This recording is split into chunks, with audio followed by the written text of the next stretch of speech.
एक महिला जिसके ऊपर उसके पति को मारने का इल्जाम है और जिसका पति आज से कई सालों पहले मर चुका है, वही पति अचानक से उस महिला के इंस्टाग्राम रील सेक्शन में दिखाई देता है।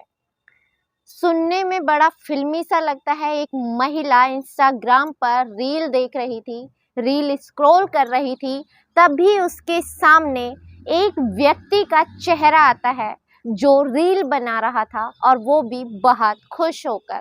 लेकिन ये चेहरा उसके लिए एक जाना पहचाना चेहरा था। ये चेहरा था उसके पति का, उस पति का जो कई वर्षों पहले मर चुका है और जिसके खून का इल्जाम उसके सर पर है, जिसके मरने के बाद आज तक उस स्त्री को उल्टा कहा जाता है, कुलक्षणी कहा जाता है, यहाँ तक कि ये तक कहा जाता है कि ये ही अपने पति को खा गई। लेकिन आज रील सेक्शन में अचानक से इतने सालों बाद उसका पति रील बनाते हुए उसे दिखाई देता है। उसे एक बार को लगता है कि शायद ये उसका भ्रम है।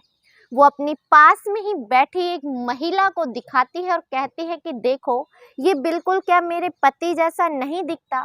तो वो महिला कहती है कि तुम उसके बारे में ज़्यादा सोचती हो, ज़्यादा ख्याल करती हो, इसी कारण तुम्हें हर एक व्यक्ति की शक्ल में वही नज़र आते हैं। भला मरा हुआ इंसान वापस कैसे आ सकता है? क्योंकि जो व्यक्ति एक बार इस दुनिया से चला जाता है, इस दुनिया को छोड़कर चला जाता है, वो दोबारा जीवित नहीं हो सकता। ऐसा तो कभी भी हो ही नहीं सकता। हो सकता है तुमने उससे मिलती जुलती शक्ल का कोई और व्यक्ति देखा होगा। उसकी बात पर कोई भी यकीन नहीं करता, लेकिन वो महिला हार नहीं मानती और सीधा थाने पहुंच जाती है और वहां जाकर के अपनी सारी आप बीती बताती है। तब जाकर के ऑफिसर जो सच पता करते हैं, वो सच जब सबके सामने आता है तो सबके पैरों तले मानो जमीन खिसक जाती है। नमस्कार, मैं ज्योति गौड़ और आज की जो सच्ची कहानी मैं आपको सुनाने जा रही हूँ, इस सच्ची कहानी है उत्तर प्रदेश का एक हरदोई है और हरदोई का ही एक संडीला है।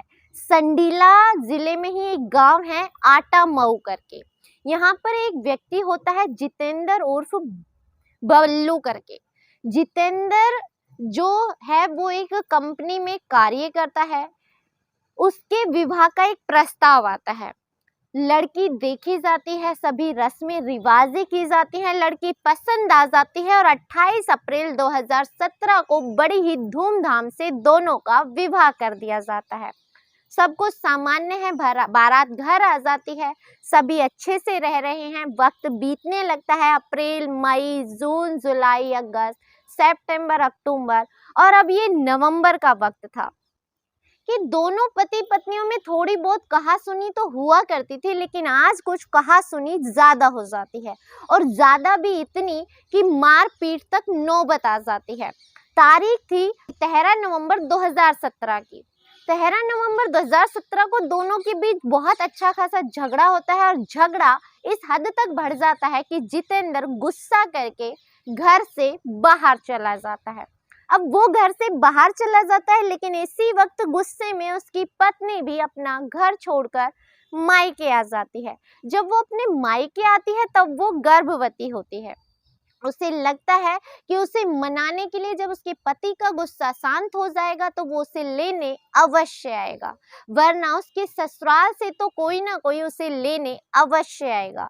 लेकिन समय बीतता है, वो एक स्वस्थ और एक हष्ट-पुष्ट बच्चे को जन्म देती है। उसकी खबर भी ससुराल वालों को पहुंचाई जाती है, लेकिन इसके बावजूद उसे लेने कोई नहीं आता। अब समय बीतने लगता है। जो महिला है वो ससुराल वालों से पूछताछ करती है तो पता चलता है कि उसका पति लापता है और वो घर पर आया ही नहीं है। वो लापता हो गया है और वो मिल नहीं रहा। इसी वजह से अब जो महिला है वो अपने मायके वालों से भी कहती है, लेकिन मायके वाले भी ढूंढने की कोई कोशिश नहीं करते। अब ये महिला पास के ही थाने पहुंचकर रिपोर्ट दर्ज कराती है। लेकिन रिपोर्ट एक कागजी कार्रवाई की तरह सिर्फ लिख ली जाती है, लेकिन उस पर कोई अमल नहीं किया जाता। अब वो चक्कर लगा रही है लेकिन कोई उसकी सुनवाई नहीं कर रहा। तभी वो कुछ समय बाद एक वकील से मिलती है और वकील से मिलकर एक केस का जो प्रोसेस होता है उससे पूरा करती है। तो पता चलता है कि 22 अप्रैल 2018 को जितेंद्र की गुमशुदगी की रिपोर्ट उसके ससुराल वालों ने लिखवाई थी और उसी में लिखवाया था कि जो उसकी पत्नी सीलू है उसने ही उसकी हत्या कर दी। उसके लापता होने पर उसकी पत्नी का ही हाथ है। उसके मायके वालों ने उसकी लाश को गायब कर दिया है। जितेंद्र अब तक मिल नहीं रहा है, ये उन्हीं लोगों का हाथ है। ये रिपोर्ट दर्ज जरूर करवाई जाती है, लेकिन जैसी सीलू ने रिपोर्ट दर्ज कराई थी बिल्कुल ये मामला भी वैसे ही दर्ज रहता है, इस पर भी कोई कार्रवाई नहीं की जाती। अब वक्त बीतने लगता है, साल दर साल बीतते जाते हैं। 2018 में ये रिपोर्ट दर्ज कराई गई थी, लेकिन 19, 20, 21, 22, 23, 24 बीत जाता है। लेकिन जो महिला है शीलू, ये अपने बच्चे का पालन पोषण कर रही है, मायके में ही रहने की व्यवस्था करती है, लेकिन इसने उम्मीद नहीं छोड़ी है कि इसका पति एक ना एक दिन वापस जरूर आएगा।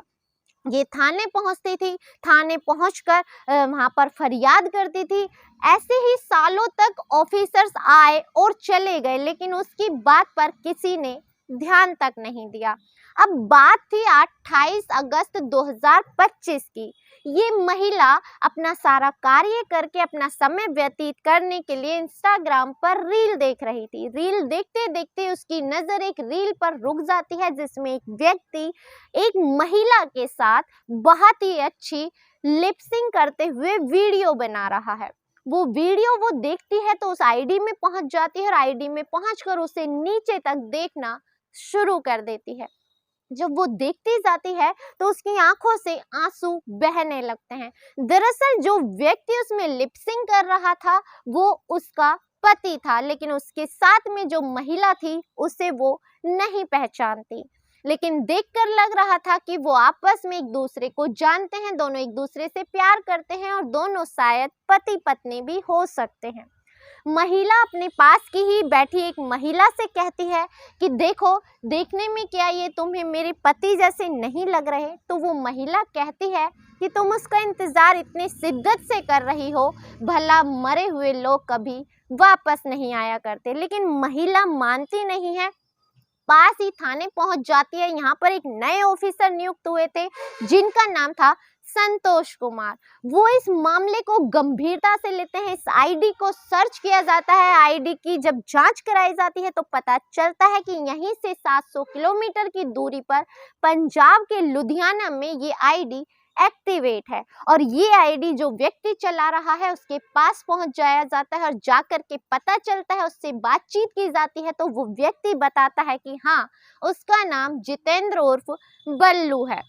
अब उसे थाने ले आया जाता है। थाने लाकर जब पूछताछ की जाती है तो वो बताता है कि हाँ, वो अपनी शादीशुदा लाइफ के बाद घर रह रहा था, लेकिन उसकी पत्नी उससे झगड़ा करके वहां से चली गई, इसलिए वो घर छोड़कर आ गया और यहाँ आने के बाद उसे पंजाब में एक महिला से प्रेम हो गया और उसने उसके साथ विवाह कर लिया और वो हंसी खुशी अपना जीवन बिता रहा है। लेकिन वहीं पर जब सीलू से पूछा जाता है तो वो कहती है कि ये मुझे दान दहेज के लिए परेशान किया करते थे, ये मेरे साथ रहना ही नहीं चाहते थे, ये मुझे मारते थे, पीटते थे और मुझे घर से निकालने की कोशिश किया करते थे। मैं घर आ गई, लेकिन ये झूठी कहानी सुना रहे हैं क्योंकि मैंने इतने वर्षों तक इनका इंतजार किया, ना ये लेने आए ना ससुराल वाले मुझे लेने आए। अब यहीं पर जितेंद्र उर्फ बल्लू को गिरफ्तार कर लिया जाता है क्योंकि शादीशुदा होने के बावजूद उसने दूसरी शादी की, वो भी इनलीगल तरीके से। पत्नी को परेशान किया इतने वर्षों तक। पत्नी ने एक पूरी समस्या का सामना किया जिसमें उसने अपने बेटे को अकेले पाला, गांव वालों के ताने सुने, ससुराल वालों के ताने सुने, यहाँ तक हर एक व्यक्ति उस महिला से कहता था कि ये अपने पति को खा गई। कुछ ही महीनों में शादी के बाद ये अपने पति को खा गई, इसने अपने पति को मार दिया। उसके मायके वालों तक पर भी सवाल उठाए गए, लेकिन अब वो न्याय की मांग कर रही है कि मुझे इतने वर्षों का न्याय चाहिए और मुझे अपना न्याय मिलना ही चाहिए। हम भी अपील करेंगे इस वीडियो के माध्यम से कि उस लड़की को न्याय जरूर मिलना चाहिए जिसने अकेली माँ होकर अपने बच्चे का भविष्य सुधारने के लिए उसके पालन पोषण में कोई कमी नहीं रखी और आखिरी समय तक भी वो अपने पति को ढूंढने में लगी रही। लेकिन पति था कि उसे किसी की चिंता नहीं थी, वो अपना नया घर संसार बसाकर बेहद ही खुश था और अपना मनोरंजन करने के लिए वो अपने लिए रील बनाया करता था, लेकिन उसे मालूम नहीं था कि ये रील एक दिन उसकी पत्नी भी देख लेगी जिससे वो पकड़ा जाएगा। इसी के साथ इजाजत दीजिए, मिलते हैं अगली किसी सच्ची कहानी के साथ। तब तक अपना ख्याल रखें, स्वस्थ रहें, सुरक्षित रहें। जय हिंद, जय भारत।